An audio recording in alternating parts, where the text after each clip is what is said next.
This short podcast is part of RPGaDay 2024, where you roll up that day's quest to describe or create something and use that day's theme to start your creative process.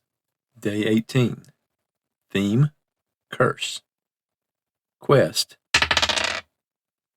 write a legend or rumor. I didn't think anybody was paying attention to our conversation. People usually wanted this little dive in the middle of Timbuktu. But when I took the little trinket out of my pocket and placed it on the table, the one I just couldn't get rid of no matter how much I tried, the whole place stopped and stared, and then people began leaving in a hurry. I turned back to my contact, and he had turned white, all the blood rushing out of his face. He swallowed hard, staring at the little statue, and then looked back at me and said, "Well, that explains the bruises and bandages." And then he proceeded to tell me about Nagatu, apparently a god or protector or spirit or something around these parts. Whatever type of being it was, Nagatu was jealous and selfish, and it collected things, wealth and items of power, and woe betide those who take anything from it.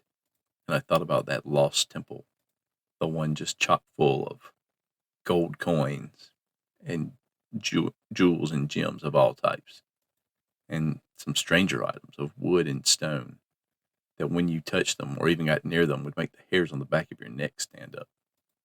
We'd split them all up, of course. 3 of the men had died.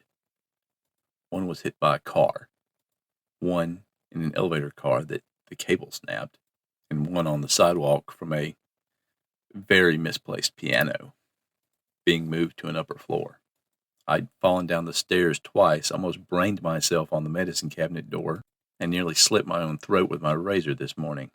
I laid some of this out for my contact, and he just nodded his head solemnly, keeping looking down to stare at the little statue. "You stole. You are marked." "How do I stop it?" I asked him. "You have to return all you took." I let out a deep sigh. Some of that stuff, it was on ships and planes by now. The guys who weren't dead were quite eager to get out of this area. "When you first noticed it, was it white?" He nodded to the trinket on the table. "Well, yeah." I looked at it. It was kind of a off-white, almost beige now.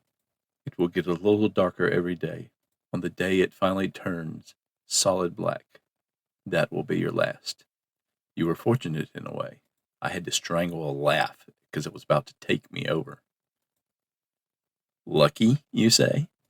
"Yes. You are the one chosen to put things back. The others would not have been given that chance. I hate this place."